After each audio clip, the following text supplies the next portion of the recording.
ఎక్కడో అమెరికాలో ఉండే వ్యక్తులు 5 లక్షలు 10 లక్షల రూపాయలు ఖర్చు పెట్టుకుని ఓటొచ్చి ఓటేయడం నెల 2 నెలలు పనిచేసే పరిస్థితికి వచ్చారు. వేరే రాష్ట్రాల్లో ఉండే ప్రతి ఒక్కరూ ఇది నా బాధ్యత అనే ఉద్దేశంతో అందరూ వచ్చి ఓట్లేసే పరిస్థితికి వచ్చారు. కొన్ని సంఘటనలు చూస్తే ఆశ్చర్యం వేస్తుంది. హైదరాబాద్ నుంచి ఎన్నికల ముందు రోజున 55 ట్రైన్లు వేశారు. 55 ట్రైన్లో ఫుట్పాత్ల పైన నిలబడుకొని వచ్చారు. ఏసీలో ఫుల్గా, మామూలుగా ఏసీ అంటే ఒక ప్రెషర్ ఉంటుంది, ఎక్కువ మంది ఉంటే గాలి ఆడదు. అయినా కూడా లెక్క పెట్టుకోకుండా వచ్చారు.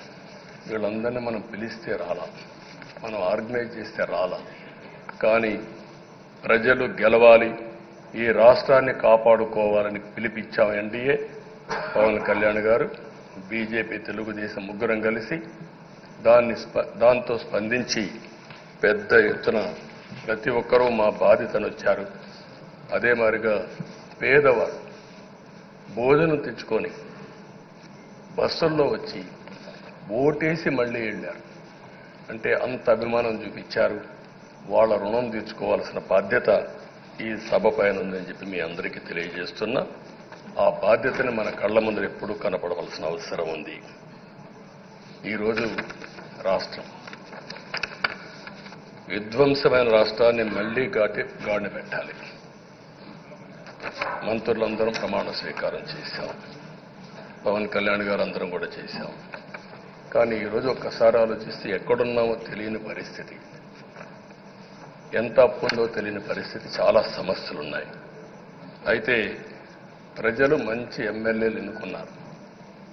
నేను కానీ, పవన్ కళ్యాణ్ గారు కానీ, బీజేపీ కానీ, అగ్రనాయకత్వం అందరం కూడా, నరేంద్ర మోడీ గారితో సహా ఇంకో పక్క అమిత్ షా గారు అందరం కూడా మీటింగ్లు పెట్టినప్పుడు చాలా స్పష్టంగా హామీలు ఇచ్చాం.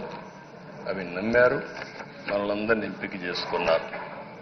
మీరందరూ కలిసి ఒక మంచి వ్యక్తిని, రాజకీయాల్లో గౌరవాన్ని కాపాడే వ్యక్తిని, పార్టీని నమ్ముకున్న వ్యక్తిని మీరు ఎన్నుకున్నారు. ఈరోజు మనందరం కూడా గుర్తుపెట్టుకోవాల్సింది, ఇక్కడికి వచ్చినప్పుడు అవతల పార్టీ వాళ్ళు మనం ఎగతాళి చేయాల్సిన అవసరం లేదు. ప్రజల పనిష్మెంట్ ఇచ్చారు. ఇదే హౌస్లో నేను చూశాను. 23 సీట్లు మాకు వచ్చాయి. మేము బాధపడ్డాం.